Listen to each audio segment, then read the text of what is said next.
सुप्रभातम, नमस्कारः, स्वागतम अत्र भवतां सर्वेषां संस्कृत व्याकरण पाठे।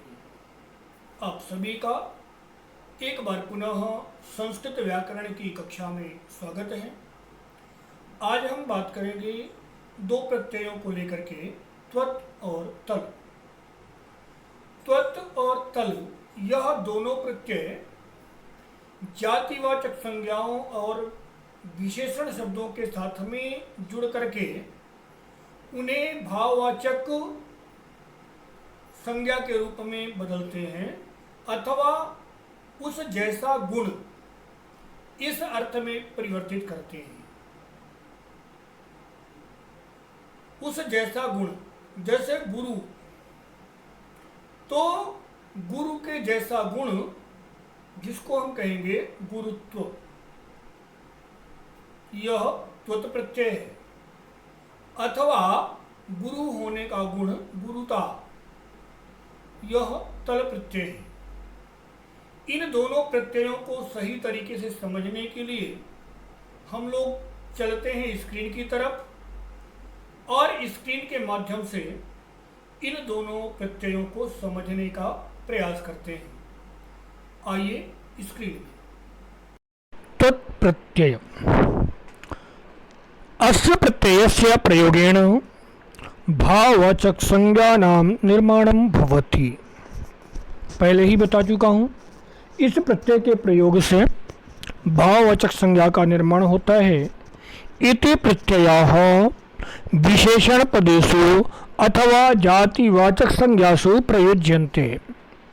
यह प्रत्यय विशेषण पदों में अथवा जातिवाचक संज्ञाओं में प्रयोग किए जाते हैं।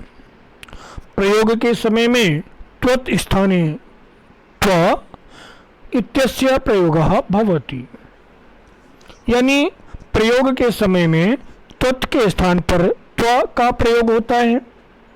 यथा गुरुत्व, गुरु धन त्वत् प्रत्यय। गुरु सभी जानते हैं गुरु क्या है, और त्वत् प्रत्यय लग गया तो गुरु होने का गुण कहलाता है गुरुत्व। भाव आ गया लघु और त्वत्। लघु यानी छोटा, और छोटा होने का जो भाव है, छोटा होने का जो गुण है, उस गुण का नाम है या उस भाव का नाम है लघुत्व।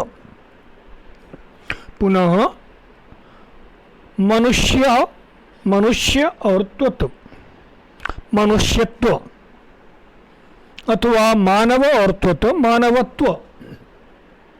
मनुष्य होने का गुण अथवा मनुष्य होने का भाव। निर्धन और त्वत्, निर्धनत्व। मूर्ख और त्वत्, मूर्खत्व। जड़ और त्वत्, जड़त्व। इसी प्रकार से और भी शब्दों का निर्माण किया जा सकता है। यथा पशु के साथ में त्वत् प्रत्यय लगाएं तो शब्द बनेगा पशुत्व,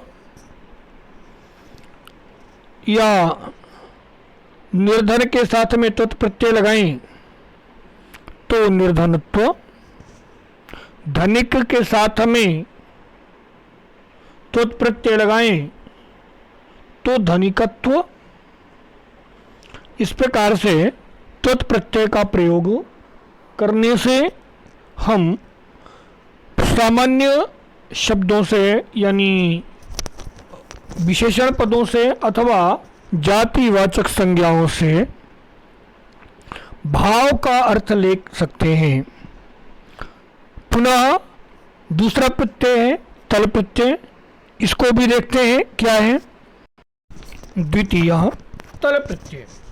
तो तल प्रत्यय का प्रयोग भी त्वत् के ही अर्थ में होता है, और हम चाहें तो त्वत् के स्थान पर तल का प्रयोग कर सकते हैं।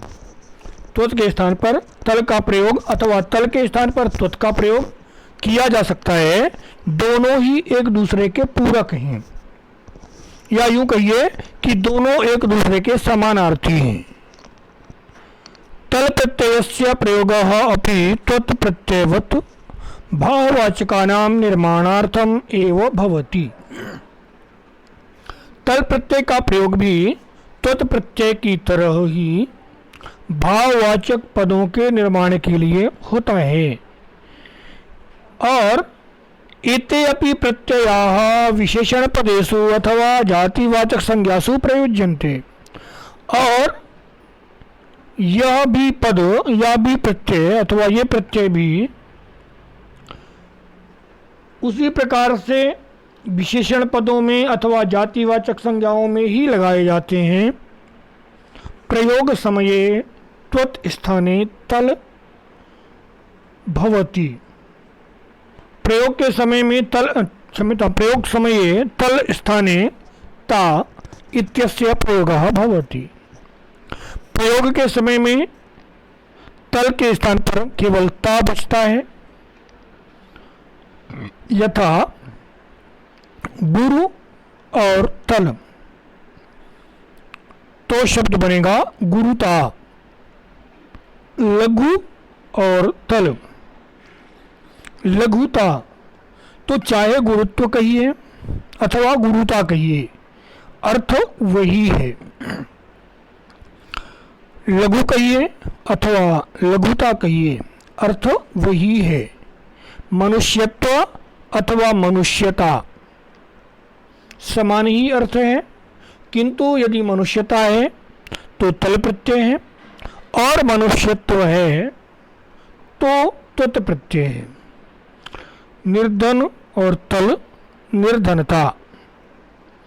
मूर्ख और तल, मूर्खता। जड़ और तल, जड़ता। इसी प्रकार से ज्ञान, अज्ञान और तल, तो अज्ञानता, और अज्ञान अर्थ तो अज्ञानत्व। मुझे लगता है कि यह दोनों प्रत्यय आपको समझ में आ गए होंगे। इसके बाद भी यदि कहीं पर कोई समस्या है तो आप अपनी समस्या का समाधान कर सकते हैं फोन के द्वारा अथवा कमेंट बॉक्स में कमेंट डाल करके। वीडियो को विद्यार्थियों के लिए अवश्य शेयर करें। हो सकता है हमारे द्वारा किसी का भला हो जाए। आज के लिए इतना ही। वदतु संस्कृतम, जयतु भारतम।